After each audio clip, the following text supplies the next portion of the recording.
Alhamdulillah. Assalamualaikum warahmatullahi wabarakatuh. Alhamdulillah nahmaduhu wa nasta'inuhu wa nastahdihi wa nastaghfiruh wa nu'minu bihi wa natawakkalu alayh wa na'udzu billahi min shururi anfusina wa min sayyiati a'malina man yahdihillahu fala mudilla lahu wa man yudlil fala hadiya lahu ashhadu an la ilaha illallah wahdahu la syarika lahu wa anna Muhammadan abduhu wa rasuluh al-mab'uts rahmatan lil alamin arsalallahu basyiran wa nadhira bayna yaday as-sa'ah fa'adda al-amanah wa ballagha ar-risalah wa nasaha al-ummah wa jahada fillahi haqqa jihadih. Allahumma salli wa sallim wa barik ala habibina wa syafi'ina wa zukhrina wa qudwatina wa uswatina Muhammad ar-rahmatil muhda wa ni'matil musda wa ala alihi wa sahbihi wa man tabi'ahu wa nasarahu wa walah, amma ba'd. Yang dihormati tuan-tuan jawatan kuasa surau, tuan-tuan haji, puan hajah, muslimin muslimat yang dirahmati oleh Allah Subhanahu wa taala sekalian. Alhamdulillah, kita ucap syukur kepada Allah Subhanahu wa taala kerana pada malam ini Allah Subhanahu wa taala mengizinkan kita untuk kita duduk bersama dan kita duduk kembali dalam kita membaca kitab Bidayah wa Nihayah Al-Fitan wal Malahim.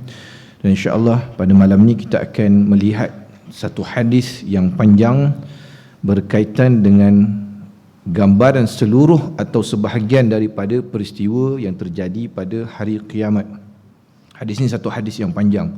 Saya kuliah di surau lain, makan masa mungkin lebih kurang 5 kuliah baru habis hadis ni. Ada satu hadis yang panjang berkaitan dengan sebahagian ataupun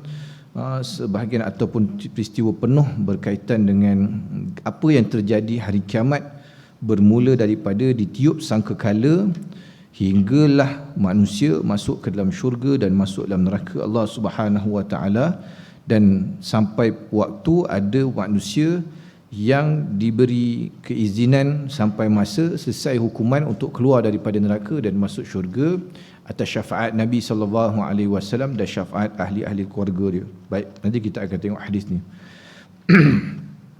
Al-Hafiz Abu Ya'la Al-Mushili dalam musnadnya meriwayatkan dari Abu Hurairah radhiyallahu anhu, dia berkata, Rasulullah sallallahu alaihi wasallam pernah bercerita kepada kami ketika baginda berada di tengah para sahabatnya lalu bersabda, sesungguhnya Allah Subhanahu wa taala selesai menciptakan langit dan bumi, maka dia menciptakan sangkakala lalu diberikan kepada Israfil. Setelah Allah Subhanahu wa taala mencipta langit dan bumi ni bukan bermaksud bumi kita dan langit kita ni sahaja, tetapi maksud dia adalah seluruh alam semesta yang dicipta oleh Allah Subhanahu wa taala.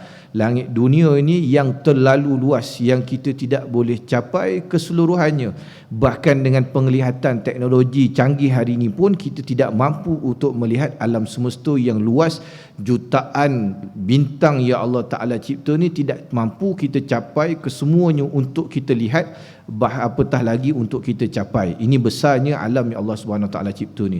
Dan alam yang Allah Ta'ala cipta ni kita pun tidak tahu berapa bilion tahun dia sudah ada sebelum kita dijadikan atas muka bumi ini.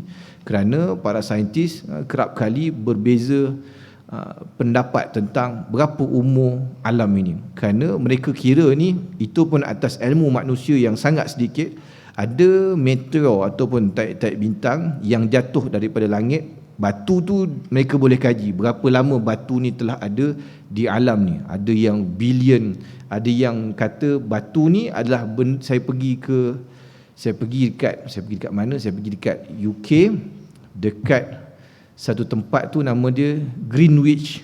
Greenwich kat UK tu kan. Kan kita punya waktu time ni pakai GMT, Greenwich Mean Time. Ada satu tempat angkasa tu, tempat muzium angkasa nama dia Greenwich. Saya pergi tu, dia ada satu meteor dipamerkan. Dia kata benda yang meteor tu boleh pegang. Dia kata benda yang anda pegang ni adalah benda yang paling tua atas dunia ni. Kerana dia jangka bahawa benda ni datang daripada angkasa lepas dan umur dia bilion tahun benda tu. Ini pun atas ilmu manusia yang sedikit saja, atas kajian dia. Kita pun tidak tahu berapa lama sebenarnya alam ni dicipta oleh Allah Subhanahu Wa Taala. Kerana jarak di antara planet-planet yang hari ini kita boleh capai pun tuan-tuan, dengan penglihatan dengan teleskop yang canggih pun, itu pun jarak dia sampai bilion tahun cahaya. Jarak dia bilion tahun cahaya. Tahun cahaya ni pun kita tidak mampu lagi capai sebagai manusia. Speed of light. Apa tu kita tengok cerita kartun Buzz Lightyear. Tahun cahaya kan, Buzz Lightyear, tahun cahaya.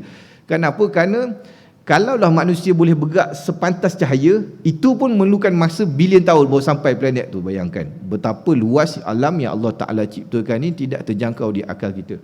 Maka selepas Allah Ta'ala cipta alam ni selesai sahaja, Allah Ta'ala terus beri kepada malaikat Israfil sangkakala, dan malaikat Israfil terus meletakkan sangkakala tu di mulut dia. Berapa lama dah sejak alam ni dicipta lah? Berapa lama malaikat Israfil telah ready letak sangkakala di mulut dia, tinggal tunggu arahan daripada Allah Subhanahu Wa Ta'ala untuk bagi arahan untuk malaikat Israfil tiup sangkakala tersebut. Israfil pun meletakkan ke mulutnya sambil menatap terus ke arash, menunggu bila diperintahkan untuk meniup sangkakala tersebut. Kerana tugas Israfil ni satu je, kerja dia tiup sangkakala.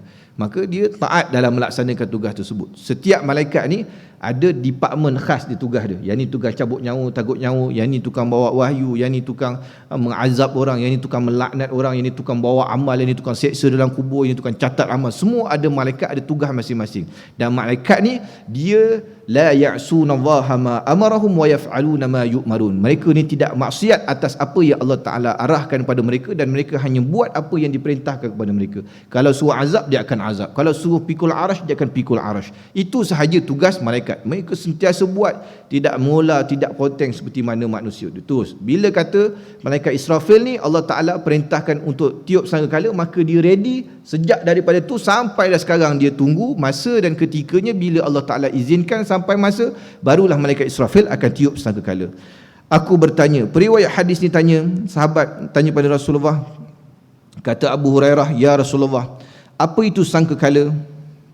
Kemudian Rasulullah sallallahu alaihi wasallam menjawab, tanduk. Abu Hurairah bertanya pula, bagaimana tanduk itu? Rasulullah sallallahu alaihi wasallam menjawab, besar. Lalu bagi dia terangkan, demi Allah yang mengutus aku dengan membawa kebenaran, sesungguhnya besar lingkarannya adalah seluas langit dan bumi. Sangkakala itu akan ditiup 3 kali. Nabi kata bentuk sangkakala tu macam tanduk. Kan kita tengok orang-orang dulu dia tiup dia tiup trompet tu yang berbunyi tu, kan bentuk dia macam tanduk orang dulu-dulu. Jadinya Nabi kata, Nabi bayangkan sangkakala ni bentuk dia macam tanduk, diameter dia, ukur keliling dia seluas langit dan bumi. Logik lah tuan-tuan, logik. Kerana ini adalah suatu alat yang Allah Ta'ala cipta, tujuan dia untuk menghancurkan. Maka besar dia tu, bunyi yang keluar daripada sangkakala tu, kesan daripada tiupan malaikat Israfil tu akan menyebabkan kehancuran alam ni. Besar. Dan benda tu nampak besar, tapi kalau letak di mulut Israfil, malaikat yang besar, dia jadi kecil je benda tu. Benda tu jadi macam saiz normal lah. Tapi bagi kita manusia yang sangat kecil ni, kita rasa benda tu besar bila kata sebesar langit dan bumi. Dan bumi kita ni tuan-tuan, antara planet yang kecil je tuan-tuan, banding dengan matahari dibanding dengan lain-lain. Kan tuan-tuan belajar sains, tuan-tuan tengok ukuran-ukuran planet ni. Kita ni antara planet yang kecil je tuan-tuan. Apa kalau dah tempat kita duduk dunia ni, kita rasa besar sangat, pada dunia ni kecil je. Kita ni lagilah kuman, tak ada apa pun tuan. Maka apalah kita dengan kita nak sombong dengan Allah Subhanahu Wa Ta'ala, nak sombong dengan manusia, tidak ada apa-apa. Kerana kita ni kecil saja. Bila malaikat Israfil ni tiup sangkakala, maka semua alam ini akan dihancurkan oleh Allah Subhanahu Wa Ta'ala. Ada 2 pendapat. Ada pendapat pertama, ada kata tiupan ni 2 kali. Dia tiupan menghancurkan, tiupan membangkitkan. Ini pendapat yang kata 2 tiupan. Tapi dalam hadis yang disebut, yang diletakkan oleh Imam Ibn Katsir dalam kitab ni, diletakkan riwayat yang 3 kali tiupan. Maksud dia tiupan pertama nafkhatul faza', iaitu tiupan yang mengejutkan. Mengejutkan dan ada kematian juga, tapi tidak mati semua, ada yang terselamat lagi. Adapun tiupan kedua, tiupan yang mematikan, nafkhatus sa'iq, dan tiupan ni mematikan semua penduduk langit dan bumi, termasuk para malaikat yang duduk di langit, semua sekali mati. Manusia, jin, binatang, malaikat, semua sekali mati, kecuali yang diberi yang illa man syaa-Allah, kecuali yang dikehendaki oleh Allah Subhanahu wa taala, dia bertahan sebentar, kemudian dia akan dimatikan selepas tu, dan sampai waktu ketika hanya Allah Subhanahu wa taala saja hayyun la yamut, hidup dan tidak mati pada ketika itu. Yang membezakan Allah taala dengan makhluk ni ada awal ada akhir, ada hidup ada mati, tapi Allah Subhanahu wa taala tidak ada awal dan tidak ada akhir, dia hidup dan tidak mati. Ni kita belajar tauhid baru kita nampak benda ni nanti. Baik, Allah Subhanahu wa taala menyuruh Israfil meniup tiupan yang pertama seraya firman-Nya, tiuplah tiupan yang mengejutkan. Setelah ditiup, terkejutlah segenap penghuni langit dan bumi, kecuali mereka yang dikehendaki oleh Allah Subhanahu wa taala. Ketika itu Allah Subhanahu wa taala menyuruh Israfil memanjangkan tiupannya tanpa henti. Itulah yang difirmankan oleh Allah Subhanahu wa taala, وَمَا يَنْظُرُ هَؤُلَاءِ إِلَّا صَيْحَةً وَاحِدَةً مَا لَهَا مِنْ فَوَاقٍ. Tidak ada yang mereka tunggu-tunggu selain satu teriakan sahaja, tanpa ada saat yang berselang padanya. Ini adalah tiupan yang pertama ni, tiupan yang mengejutkan ni, dia adalah satu tiupan yang panjang. Ada satu riwayat yang menyebut tentang tiupan ni berapa lama. Dia tanya kepada Nabi SAW, Abu Hurairah kata jarak antara dua tiupan, tiupan pertama, tiupan kedua, tiupan dua, tiupan ketiga, Nabi sebut adalah 40 sahaja. Sahabat tanya pada Abu Hurairah, Nabi sebut tu 40 bulan ke, 40 tahun ke, 40 hari? Abu Hurairah kata, aku tak tahu, Rasulullah cuma sebut 40 sahaja. Maknanya tiupan ni bukan tiupan sekejap. Kita kata tiupan yang mengazab, yang menghancurkan ni, dia panjang dan tidak bersela. Kita kata 40 minit pun cukup lah, kita kata 40 minit cukup untuk menghancurkan alam ni. Kerana kita tengok gempa bumi yang ada ni pun tuan-tuan, berapa minit tuan-tuan yang menghancurkan ni? Tak ada gempa bumi setengah jam tuan, tidak ada. Paling lama gempa bumi 6 minit, 7 minit je. Itu pun 6-7 minit tu menyebabkan ribuan orang mati. Kalau kena skala Richter dia 5.9, 6.17, kalau kena tu seminit 2 minit cukup dah tuan. Bergegar tu menyebabkan ramai mati. Bayangkan itu gempa bumi yang kita kata mungkin mikro 0.001, hanya sebahagian tempat yang kecil sahaja mengalami tersebut. Tapi ini tiupan sangkakala memang direka untuk menghancurkan alam ni. Kalaulah Nabi maksudkan 40 tu, kita tak payah kata 40 hari lah. Kalau kita kata 40 minit pun, ataupun 40 saat sekalipun, dia mungkin dah menghancurkan. Tapi dia adalah tiupan yang panjang dan tidak bersela. Maksudnya tidak ada henti. Dia tu panjang, kita pun tak tahu macam mana bunyi dia, kerana bunyi ini adalah satu bunyi yang mengazabkan. Lalu gunung ganang pun berjalan bagaikan awan, lalu menjadi fata morgana. Bumi bergoyang hebat, menggoyangkan penghuninya bagai perahu di laut lepas, dihempas ombak kian kemari. Gunung-gunung yang ada ni berjalan seperti awan. Tuan bayangkan bagaimana kita ni, kan kita belajar bumi ni diduduk di atas plate tektonik. Siapa yang belajar geografi, kalau siapa tak konten kelas geografi lah, dia ada plate tektonik. Kita lapisan-lapisan ni, atas sekali panggil plate tektonik. Plate tektonik yang jempakkan gempa bumi ni, plate tektonik ni yang bergerak ni. Dan permukaan bumi ni makan masa, sebenarnya dia bergerak. Sebab tu kita tengok perubahan peta-peta dunia ni daripada dulu sampai sekarang berbeza. Ada yang kata dulu Australia ni dia bercampur dengan darat, tapi jutaan tahun dia bergerak, dia berpisah. Asia ni dulu satu, kemudian bila makan jutaan tahun dia bergerak, dia berpisah. Ini plat atas ni yang bergerak. Sebab tu bila berlaku gempa bumi, contohnya kita kata plat ni bergerak di dalam laut, berlaku gempa bumi dalam laut. Bila bergerak dalam laut, walaupun gegar dalam laut, itu yang menghasilkan tsunami tuan-tuan. Itu yang kita belajar. Dan ni bukan plat-plat tektonik atas bumi yang bergerak. Gunung-gunung yang kita tengok tegak di atas bumi ni, gunung-gunung tu bergerak bagaikan awan. Bagaimana bumi ini berada dalam keadaan hancur. Dan bumi bergoyang hebat, menggoyangkan penghuninya bagai perahu di laut lepas. Orang yang duduk atas muka bumi macam duduk atas laut, berombak-ombak sekali. Kerana apa? Kerana berlaku gegaran yang sangat dahsyat. Saya ada kawan, dia ni waktu gempa bumi dekat Nepal dulu, gempa bumi kat Nepal, saya ingat dalam 5 tahun lepas kot ada gempa bumi dahsyat dekat Nepal. Dia ni geng main basikal ekstrim ni. Memang kayuh basikal sampai ke kutub, sampai ke Himalaya. Basikal satu Malaysia ni dia pusing naik basikal ni dah banyak kali dah, saya ingat dia pusing. Dia memang geng tu. Dan waktu gempa bumi ni, dia kata waktu gempa bumi dekat Nepal ni, dia ada dekat sana. Dia naik basikal, tengah naik basikal masa tu dia kata. Tengah naik basikal, berlaku gempa bumi, dia kata memang macam ombak, dia kata. Naik basikal ni melompat-lompat, dia kata. Bumi tu bergoyang macam ombak, dia kata, melompat-lompat. Itu dia tuan-tuan, dia geng basikal ekstrim. Melompat-lompat tak jatuh lagi tuan-tuan. Kalau kena kita menyarat atas lantai dah tuan-tuan, melompat gitu. Tapi dia kata, bila dia sebut gitu, saya teringat cerita hadis ni. Nabi kata, bumi ni, penduduk bumi bagaikan berada di tengah laut, di lambung ombak pada ketika itu. Kerana gempa yang sangat kuat ni tadi. Bumi bukan sekadar gempa biasa, tapi dia mengalami saat kehancuran dia. Penghuninya terumbang-ambing bagai lampu yang digantung di arash. Hati siapa pun menjadi gemetar kerananya. Itulah yang difirmankan oleh Allah Subhanahu wa taala, yauma tarjufur rajifah tasba'uhar radifah. Pada hari ketika tiupan pertama menggoncangkan alam, tiupan itu diikuti tiupan kedua. Hati manusia waktu itu sangat takut.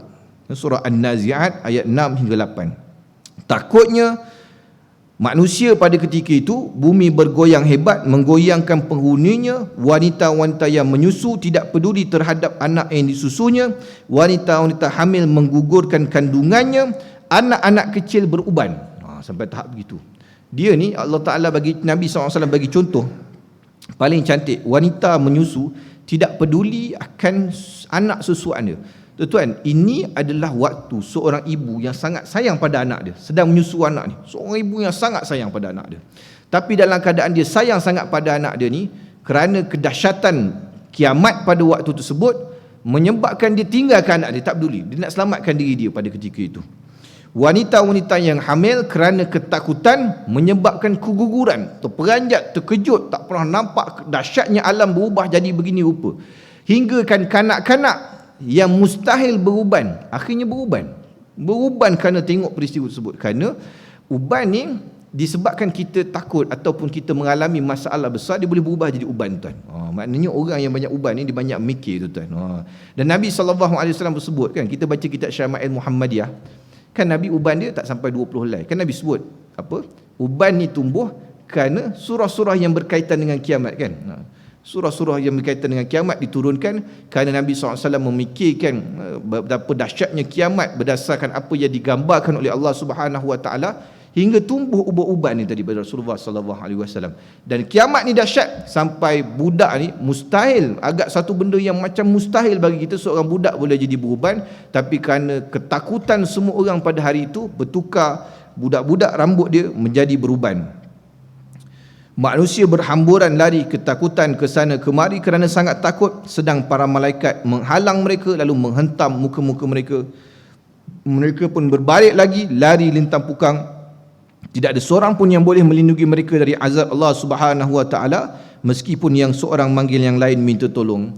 Manusia semua orang nak selamatkan diri pada waktu tersebut. Semua orang lari ke sana, lari ke sini nak selamatkan diri, tapi ada malaikat yang ditugaskan oleh Allah Subhanahu wa taala tampar balik muka orang lari ni balik semula ke tempat asal dia. Cuba datang balik, lari lagi, tampar balik. Tidak ada tempat untuk melarikan diri pada ketika itu. Memang manusia yang pada ketika itu memang tujuan dia memang mereka ni nak diazab oleh Allah Subhanahu wa taala. Dan kita dah baca dalam perbahasan kuliah-kuliah yang lepas, manusia yang berhadapan dengan kiamat ini ada la taqumus sa'ah ala syirarin nas, tidak akan berlaku kiamat kecuali atas sejahat-jahat manusia yang ada atas muka bumi pada ketika itu. Maka selayaknya mereka ini nampak kedahsyatan kiamat yang berlaku depan mata mereka sendiri. Dan tuan-tuan kena ingat, kita bahas sebelum ni bahawa Nabi sebut kiamat ni berlaku secara tiba-tiba. Mereka ni dalam keadaan leka dan lalai, tak sedar. Tuan-tuan, dia begini, kan kita baca hadis ni, lepas selesai Dajjal, Ya'juj Ma'juj, akan ada fasa yang aman 7 ke 9 tahun. Lepas tu orang beriman, nak tamat zaman ni, orang beriman akan dimatikan oleh Allah SWT. Kemudian ada lagi generasi manusia yang tinggal, iaitu manusia yang kafir, generasi pertama. Tapi mereka ni masih boleh kenal Allah, kerana mereka pernah hidup dengan orang beriman. Mereka pernah dengar nama Allah, pernah dengar orang azan, kenal Allah lagi. Generasi kedua ni tuan-tuan, bila bapak dia ni mati, ni generasi kedua ni tak kenal Allah, tak boleh sebut Allah Ta'ala langsung. Kan? Tidak akan berlaku kiamat. Habis sebut selagi atas muka bumi ada orang sebut Allah, Allah, tidak akan berlaku kiamat. Maknanya yang akan jumpa dengan kiamat ni sejahat-jahat manusia, mereka dia tak pernah dengar langsung perkataan Allah atas telinga dia, tak pernah dengar langsung. Ini tuan manusia jahat. Dan lepas dah selesai semua ni, mereka akan hidup seperti mana biasa.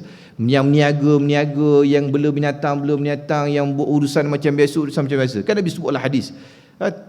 Ketika kiamat berlaku, ada orang yang sedang menjual kain, belum sempat lipat kain dia, belum sempat jual kain dia, kiamat berlaku. Ada orang yang sedang perah susu unta dia, belum sempat bawa balik ke rumah, kiamat berlaku. Nabi kata ada orang yang sedang buat kolam tadahan, tengah melepa kolam dia, belum sempat isi air, kiamat berlaku. Dan Nabi sebut ada orang yang sedang makan makanan, belum sempat makanan sampai ke mulut dia, kiamat berlaku. Hadis ini menunjukkan apa tuan? Maksud dia pada waktu tersebut orang hidup macam biasa. Kalaulah orang tahu hari itu kiamat, dan nescaya orang tidak pergi berniaga, orang tidak pergi ambil susu unta, orang tidak pergi buat kolam, orang tidak makan pada ketika itu. Kalau orang tahu hari itu kiamat.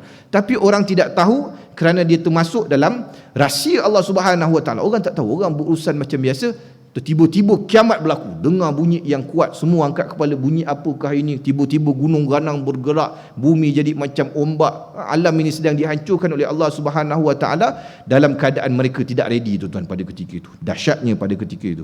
Mereka minta tolong tapi tak ada siapa pun yang boleh tolong mereka, kerana pada hari tersebut semua orang cuba menyelamatkan diri mereka sendiri dan tidak ada jalan keluar daripada azab tersebut. Ketika manusia dalam keadaan seperti itu, tiba-tiba bumi terbelah menjadi dua, masing-masing bergeser dari arah satu ke arah yang lain. Lalu mereka melihat suatu kedahsyatan yang amat dahsyat yang tidak pernah mereka melihat perkara yang serupa sebelumnya. Bayangkan bumi ni, dia jadi macam bumi kita ni bulat. Tak tahulah kalau tuan-tuan berpegang pada bumi lepeh tu, nasib tuan-tuan lah. Bumi ni bulat. Dia akan terbelah dua dan dia bergeser di atas sama lain. Tuan bayangkan, bumi ni macam kelapa, dia terbelah, dia boleh bergeser di atas sama lain. Pada waktu tu manusia tak pernah tengok kejadian begini. Gempa bumi biasa ni pernah jadi, tapi sampai bumi terbelah jadi bergeser di atas sama lain ni, manusia tidak pernah lihat dan mereka terkejut, menderita dan sengsara. Hanya Allah Subhanahu Wa Taala sahaja yang tahu betapa penderitaan dan kesesaraan seperti itu. Bukan sahaja bumi sedang dihancurkan, bahkan langit juga sedang dihancurkan oleh Allah Subhanahu Wa Taala. Ketika mereka melihat ke langit, ternyata langit telah berubah menjadi seperti cairan logam, kemudian terbelah, lalu berhamburanlah bintang-bintang yang ada di sana, sedang matahari dan bulan tidak lagi bercahaya. Langit ni dia cair seperti cairan logam. Kita tak boleh nak bayangkan bagaimana cairan logam. Tuan-tuan, mungkin yang paling dekat dengan kita perumpamaan cairan logam ni, cair, tuan-tuan tengok lava gunung berapi. Lava gunung berapi tu dia seperti cairan logam yang panas. Macam besi kalau kita panaskan dia cair, lebih kurang gitulah. Macam lava gunung berapi. Nabi kata dalam hadis ni, langit ni akan berubah menjadi seperti cairan logam ni tadi, akan turun. Allahu Akbar. Tak boleh nak bagi. Dunia atas bumi ni tak boleh lari, hancur. Langit pula mencurah atas kepala. Dan langit terbelah, di sana nampak bintang-bintang ni berhamburan di antara satu sama lain. Maknanya apa? Bukan bumi sahaja sedang dihancurkan, seluruh alam ni sedang dihancurkan oleh Allah Subhanahu Wa Taala. Kehancuran yang sangat dahsyat. Dan pada waktu tersebut gelap gelita kerana matahari dan bulan tidak keluarkan cahaya lagi. Dan kita pun tahu bulan ni dia bergantung pada cahaya matahari. Bila matahari tidak bercahaya, bermakna tidak ada cahaya lagi pada waktu tersebut, gelap gelita. Tuan, ni keadaan yang menakutkan. Dia gelap, kemudian berlaku azab, kita tak tahu apa yang sedang berlaku tuan. Dia bila contohnya berlaku dalam keadaan terang, kita boleh nampak, boleh expect apa yang akan datang. Tapi kalau dalam keadaan gelap gelita, tuan, ni gelap gelita tuan kena bayang, elektrik pun tak ada zaman tu. Tuan jangan bayang gelap saja, gelap elektrik pun tak ada zaman tu. Ni sedang dihancurkan, ni semua hancur, gelap gelita, tak nampak apa, semua orang teraba-raba dalam kegelapan. Tapi dalam masa yang sama bumi ni berombak sekali, gunung-gunung berjalan, langit dihancurkan. Allahu Akbar. Benda ni tidak boleh dibayangkan kecuali orang yang hidup zaman tu tuan. Kita nak bayangkan pun, kita tengok cerita-cerita Hollywood tu pun 2012 lah, cerita Deep Impact lah, cerita Armageddon lah, tak boleh lawan tuan. Tu cuma bayangan-bayangan manusia. Dan tu bukan kiamat pun. Lepas tu manusia hidup lagi tuan. Dulu orang kata 2012 kiamat. Ini dah 2022 tuan, 10 tahun dah tak okey lagi tuan. Tu sangkaan meleset manusia. Dan tu bukan kiamat. Itu cuma bencana alam lah kalau kita kata jadi begitu. Yang ni kiamat ni semua muka bumi dan planet yang ada atas alam ni dihancurkan oleh Allah Subhanahu Wa Taala. Tidak ada tempat lari gitu tuan. Tidak ada tempat lari. Walaupun hari ni saintis-saintis sampai dah buka volunteer kan, siapa yang nak try duduk di Marikh, dia dah buat, dia kan dah hantar rover dia banyak, dah ada 8 rover hantar kat sana apa semua. Dia kata siapa nak try duduk sana, 8 orang ke apa, tak salah 8 ke 12 orang nak duduk di Marikh untuk mulakan komuniti di sana. Dia kata bolehlah kalau ada orang taman ni nak try apply, boleh duduk sana, boleh buka cawangan surau Adiniyah dekat Marikh sana. Tak ada merepek tuan-tuan, benda ni merepek lah. Ni semua pandangan meleset yang tidak berpandukan kepada wahyu. Kalau duduk di Marikh sekalipun, bukan Marikh tu selamat, alam ni hancur, dengan Marikh dengan semua kali hancur. Tidak ada tempat yang selamat dari kiamat ni. Kita dah sampai kepada penghujung dia tadi, penghujung alam ni, tak ada buat apa dah. Rasulullah sallallahu alaihi wasallam bersabda, baik, ini ada satu bab yang menarik untuk dibincangkan. Al-amwatu la ya'lamu bi syai'in min dhalik. Nabi kata, orang-orang yang mati sudah sama sekali tidak tahu peristiwa itu. Maknanya kita yang dah mati duduk dalam kubur ni takkan tahu apa yang berlaku atas muka bumi pada ketika itu. Kita dah duduk di dalam alam kita, lain alam barzah, tidak ada kaitan lagi dengan dunia. Baik. Tetapi Abu Hurairah tanya Rasulullah, ya Rasulullah, dalam ayat yang kau baca tadi, fa fazi'a man fis samawati wa man fil ardi illa man syaa Allah, maka terkejutlah segala yang ada di langit dan di bumi kecuali mereka yang dikehendaki oleh Allah Subhanahu Wa Taala. Jadi siapa yang dikehendaki oleh Allah Subhanahu Wa Taala, yang duduk atas bumi ni tapi tak terkejut dengan peristiwa kiamat ni, hancur kiamat ni, dia tidak terkejut. Siapa yang dimaksudkan illa man syaa Allah tadi tu? Kerana Nabi sebut al-amwatu la ya'lamuna bi syai'in min dzalik. Yang mati tadi tak tahu dah. Orang yang mati dalam kubur dia tak tahu. Jadi siapa yang dimaksudkan oleh Allah Taala, dia hidup tapi dia tidak terkejut pun dengan peristiwa kiamat ni tadi. Rasulullah sallallahu alaihi wasallam menjawab, mereka adalah para syuhada. Keterkejutan itu akan sampai kepada siapa pun yang hidup. Para syuhada itu hidup di sisi Allah Subhanahu Wa Taala dan mendapat rezeki. Kan orang mati syahid, wala taqulu liman yuqtalu fi sabilillahi amwat bal ahya'un 'inda rabbihim yurzakun. Jangan kamu kata mereka yang mati di jalan Allah Subhanahu Wa Taala sebagai mati. Bal ahya', Allah Taala kata bahkan mereka hidup di sisi Tuhan mereka dalam keadaan diberi rezeki. Bal ahya'un 'inda rabbihim yurzakun. Maknanya orang mati syahid dia hidup dalam kubur, tapi dia termasuk orang yang dikecualikan oleh Allah Subhanahu Wa Taala dari mengetahui apa yang berlaku di atas muka bumi dalam keadaan kiamat ketika itu. Kita kena faham tuan. Bila Allah Taala kata hidup, memang hidup tuan orang mati syahid ni. Mereka hidup.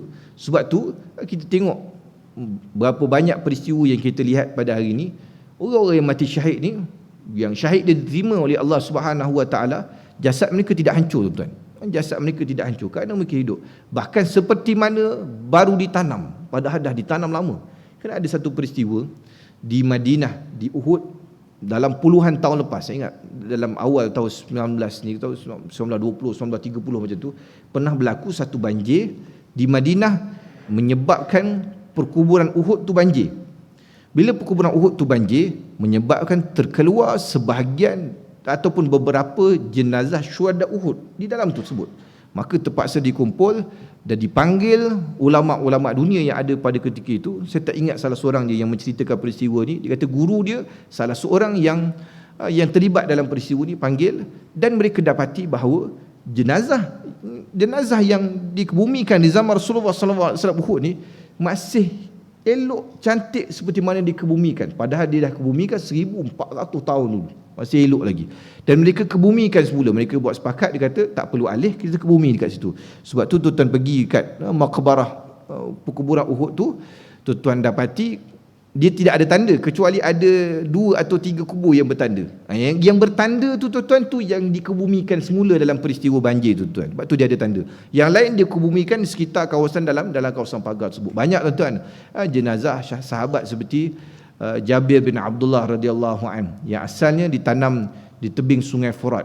Akhirnya tuan disebabkan berlaku hakisan Sungai Furat ni tadi, menyebabkan jenazah Jabir bin Abdullah terpaksa dialihkan, dan bila dialihkan jenazah dia masih elok seperti mana ditanam ribuan tahun dulu, dan dialihkan di sebelah makam Salmanul Farisi. Banyak tuan-tuan, banyak terjadi dalam sejarah makam-makam syuhada ini mereka gali semula ataupun terpaksa gali semula, dan didapati jenazah mereka ini seperti mana biasa. Kenapa? Kerana mereka ini tidak mati di sisi Allah Subhanahu Wa Taala. Cumanya kita nampak dia macam mati tapi dia tidak mati. Sebab tu tuan-tuan, kalau baca tengok kisah-kisah orang yang terlibat dengan jihad, orang yang mujahidin ni tuan-tuan, mereka dapati orang yang mati syahid ni, kalau tuan-tuan baca kisah dia, dia kata macam boleh kejut, macam tidur nampak gaya dia, macam boleh kejut. Kan kita boleh beza tengok orang mati dengan orang tidur. Tapi dia kata orang mati syahid ni macam hidup, muka dia merah, bahkan kalau disimpan di dalam peti-peti mayat sekalipun, darah dia masih mengalir, badan dia dikeluarkan masih panas lagi. Kenapa? Kerana betul lah Allah Ta'ala sebut wala taqulu liman yuqtalu fi sabilillahi amwat bal ahya. Mereka ni sebenarnya hidup di sisi Allah Subhanahu Wa Ta'ala, dan mereka ini walaupun hidup di alam mereka ini, maka mereka ini tidak akan merasai terkejutnya penduduk bumi pada ketika itu, ketika alam ini sedang dihancurkan oleh Allah Subhanahu Wa Taala. Sebab tu besar ganjaran orang mati syahid ni. Yang penting ikhlas. Di syahid ni semua orang kejar, tapi mesti di jalan yang betul dan mesti ikhlas pada Allah Subhanahu Wa Taala. Sebab orang mati syahid ni terlalu besar ganjaran dia di sisi Allah Subhanahu Wa Taala.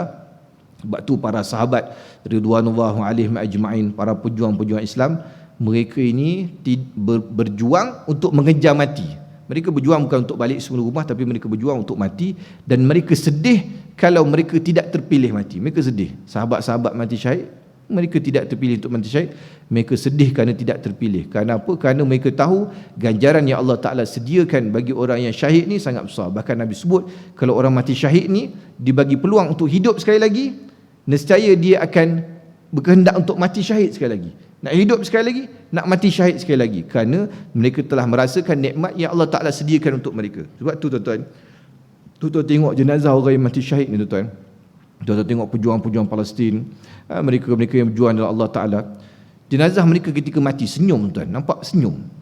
Sedangkan senyum ni bukan benda mudah. Senyum ni dia memerlukan otot untuk menarik mulut kita ni tuan, dia kena ada otot. Dan bila kita mati, otot-otot kita ni semua tak hidup tuan. Sebab tu bila mati, tuan bersih jenazah, tuan tekan perut saja kan, boleh keluar segala kotoran yang ada dalam perut, kerana otot yang mengawal punggung kita tu tidak ada lagi dah pada waktu tu. Tapi orang yang mati syahid, bila mati dia boleh senyum, ada otot kat sini, letak senyum. Kenapa dia senyum? Kerana Allah Ta'ala telah sediakan syurga depan mata dia. Allah Ta'ala dah nampakkan pada depan mata dia syurga yang akan dianugerahkan pada dia sebelum pada ketika saat dia nak mati tuan-tuan. Tuan-tuan boleh Google tengok jenazah yang tu, jenazah siapa? Syekh Ahmad Yasin. Tuan tengok Syekh Ahmad Yasin. Kan masih ada lagi gambar di internet. Kan dia ketika dia keluar balik sembahyang subuh, helikopter Apache Israel tembak peluru pandu, walaupun dia duduk atas kursi roda, kena kepala dia pecah tuan.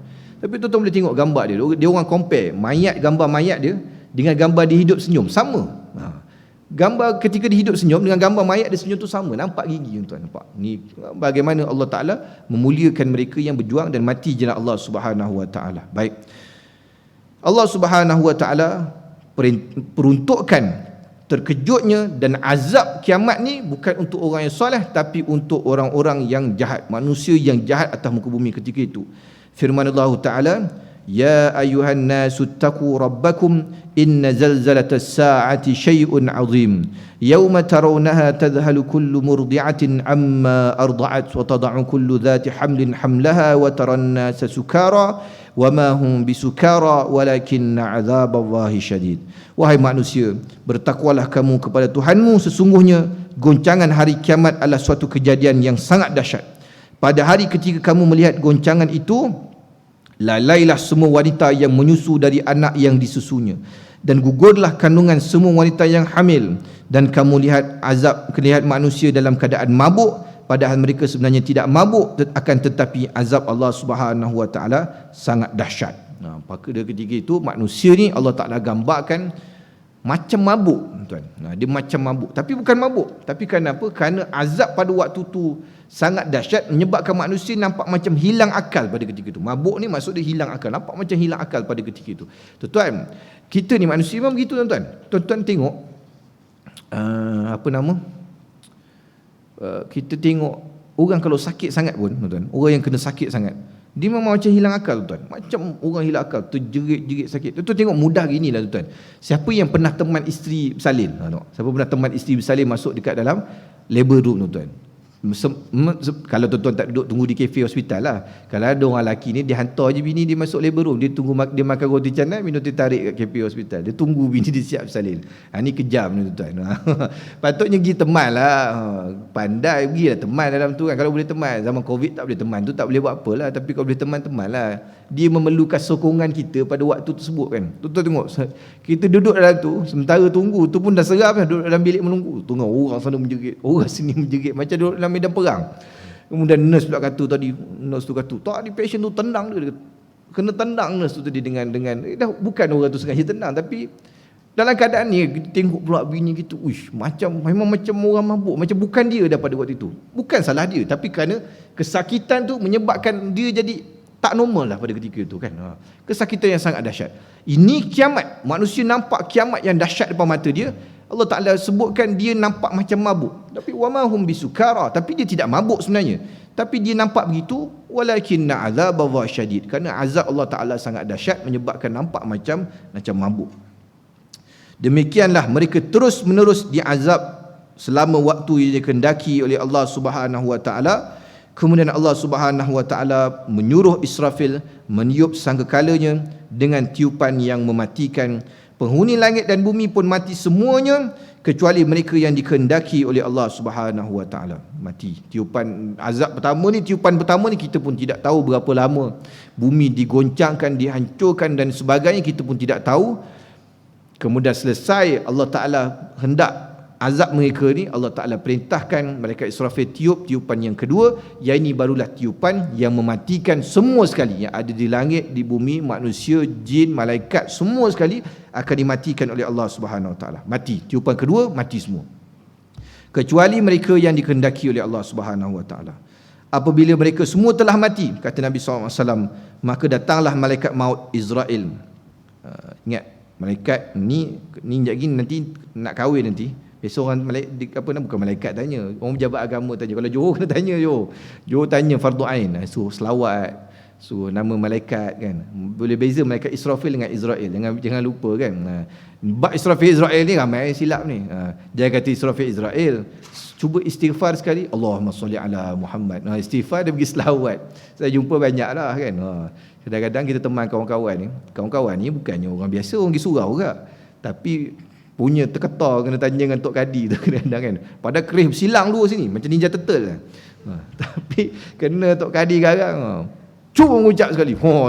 Tak suruh azan tu kita tak beraya. So selawat dia pergi baca istighfar, takut je pasal kan. Tanya rukun nikah, 5 rukun nikah. Lagilah dia tak ingat rukun nikah 5 kan. Ni biasalah dia soal macam-macam. Saya selamat, siapa ustaz selamat? Hantar borang. Ustaz. Okey ustaz. Tak payah dia tak tanya ustaz. Temu duga tauliah pun tak tanya. Ustaz kan. Tak payah tanya. Dia tahu tanya sikit-sikit buat syarat je. Baik. Kemudian bila semua dah dimatikan, maka Allah Subhanahu Wa Ta'ala, malaikat Israel datang melaporkan kepada Allah Subhanahu Wa Ta'ala, ya Tuhanku, penghuni langit dan bumi semuanya telah mati kecuali yang mereka yang engkau kehendaki saja. Allah Subhanahu Wa Ta'ala tanya, siapa lagi yang masih hidup? Walaupun Allah Subhanahu Wa Ta'ala memang mengetahui siapa yang masih hidup. Ya Tuhanku, kata Israel, yang masih hidup adalah engkau yang maha hidup dan tidak akan mati, aku dan juga para malaikat pembawa arasmu, Jibril, Mikail. Maknanya tinggal Israel, yang tinggal adalah Allah Subhanahu Wa Ta'ala, malaikat Israel, malaikat menanggung arash, Jibril dan Mikail. Ada 5 tinggal. Dan malaikat yang menanggung arash ada berapa? Malaikat yang menanggung arash ada 4 malaikat. Baik. Allah Subhanahu Wa Ta'ala berfirman, matilah Jibril dan Mikail. Allah Subhanahu Wa Ta'ala terus menjadikan arash pandai berbicara. Dia berkata, ya Tuhanku, benarkah Jibril dan Mikail itu mati? Allah Ta'ala kata, diam kamu. Tuhan berkata, sungguhnya aku telah menetapkan kematian ke atas siapa pun yang ada di bawah arashku. Oleh kerana itu kedua-duanya pun mati.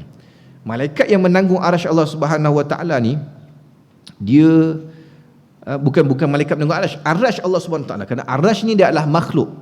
Arash ni dia terkejut, ya Allah, Jibril dengan Mikail pun mati juga. Matilah, dia makhluk kan. Dia makhluk, dia mesti mati. Kullu nafsin dha'iqatul maut. Setiap yang hidup pasti akan mendatangi mati. Walaupun dua ni malaikat yang hebat, yang besar, sampai masa dia kena mati juga pada ketika itu. Maka matilah ketika itu Jibril dan Mikail. Kemudian datang lagi malaikat maut menghadap Allah Subhanahu Wa Taala.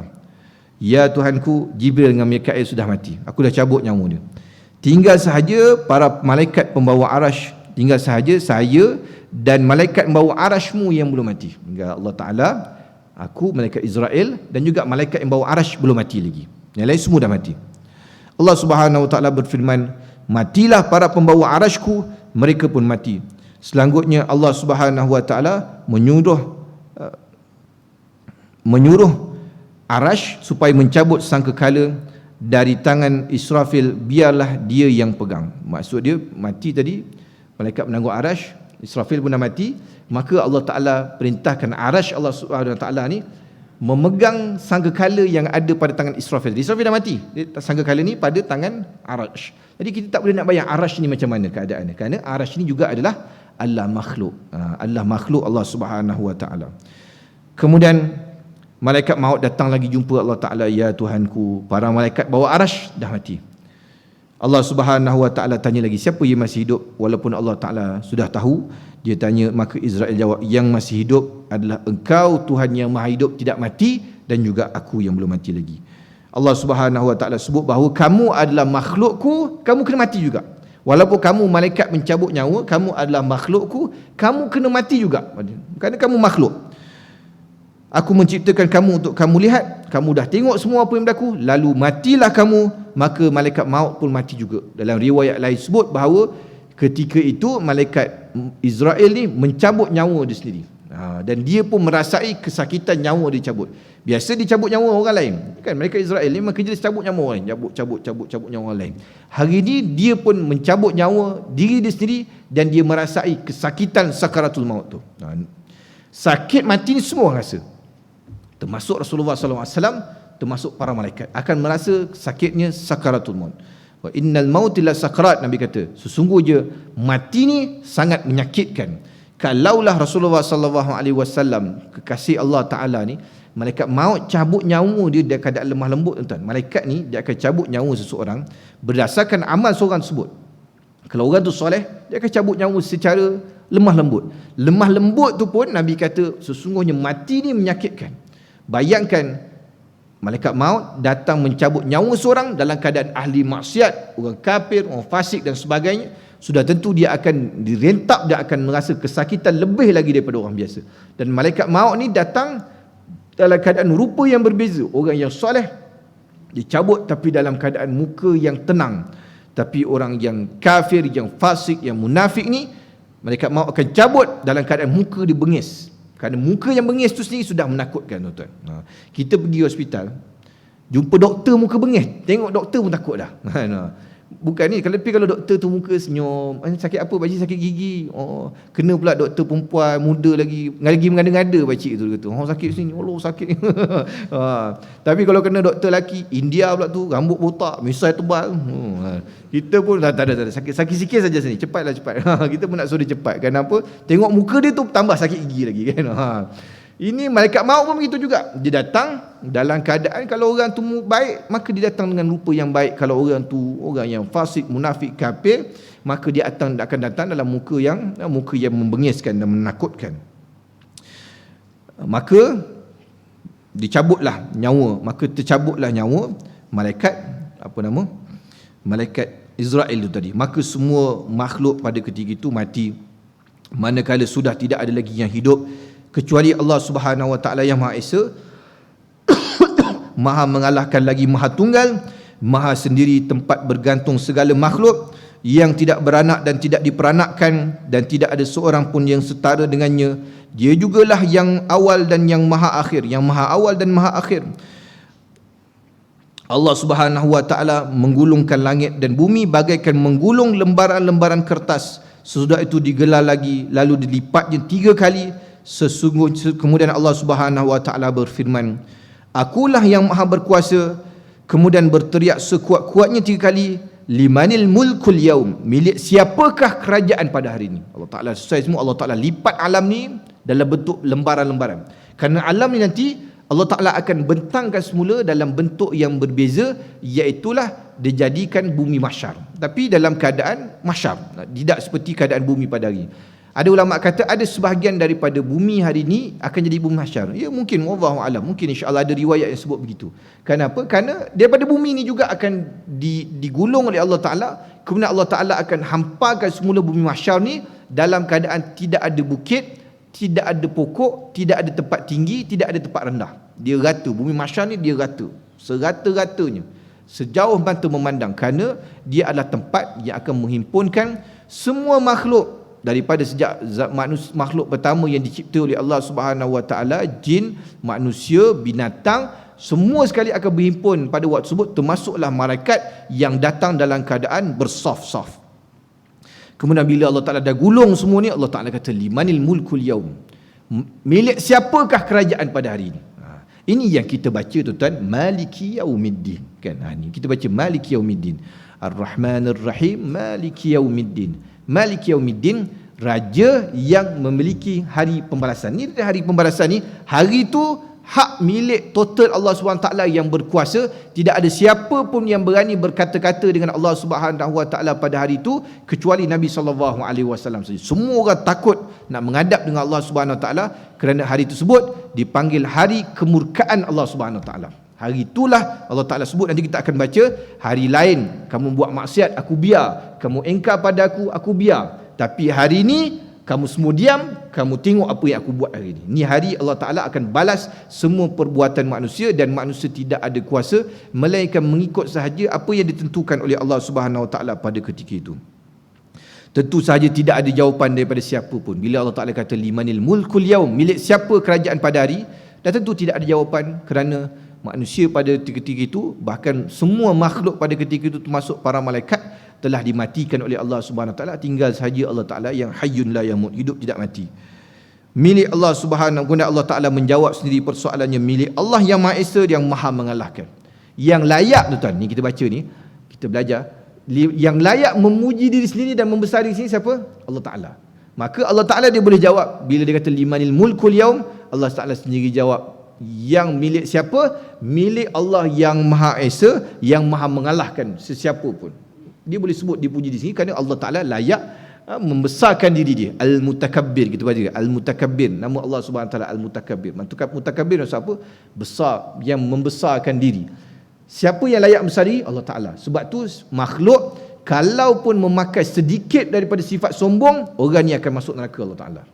Walaupun pakai sikit, walaupun dalam diri dia ada sombong sedikit, boleh menyebabkan amalan dia tidak diterima oleh Allah Subhanahu Wa Taala. Jangan main-main, kerana besar diri, sombong ni hanya layak bagi Allah Subhanahu Wa Taala. Kita makhluk tidak layak berpakai dengan pakaian sombong yang milik Allah Subhanahu Wa Taala ni tadi. Kemudian Allah Subhanahu Wa Taala pun menggantikan bumi dan langit ini dengan bentuk yang berbeza.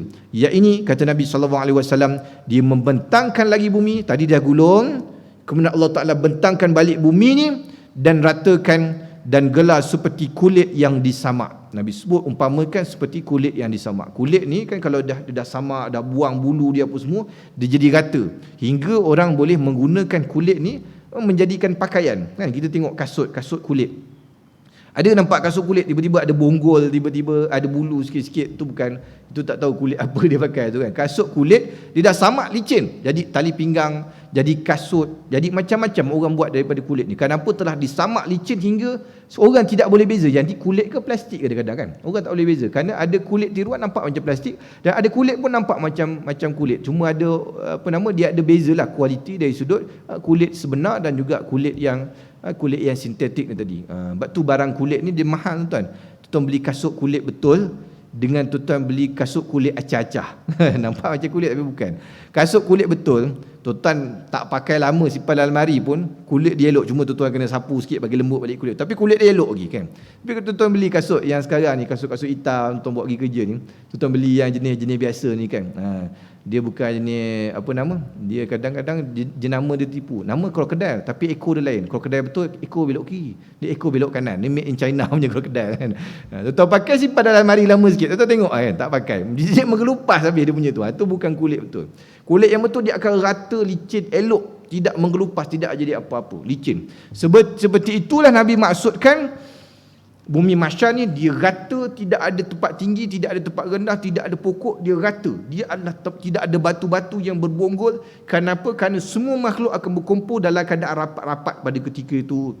Dan berkumpul manusia ni, nanti kita akan baca, dia akan berpeluh, ikut peluh masing-masing. Ada orang yang berjalan kaki, ada orang yang berjalan dengan muka, ada orang yang naik tunggangan, ada orang yang terbalik muka dia ke bawah, ada orang yang berpeluh sampai buku lali, ada yang sampai ke peha, ada yang Nabi sebut ada orang yang sampai hampir lemas, ada yang tenggelam dalam peluh dia sendiri. Macam-macam keadaan pada ketika itu. Ada orang yang dilindungi di bawah arasy Allah Subhanahu wa taala.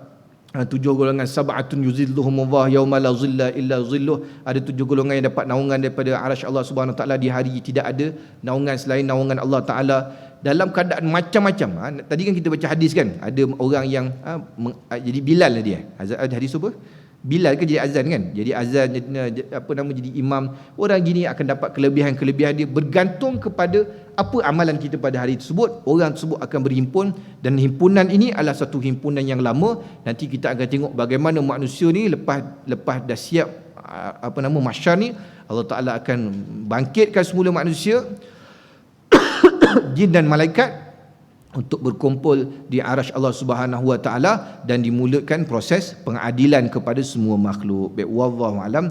Insya-Allah kita akan sambung dalam kuliah yang akan datang. Aqulu qauli hadza wa astaghfirullahal azim li wa lakum. Wassalamu alaikum warahmatullahi wabarakatuh.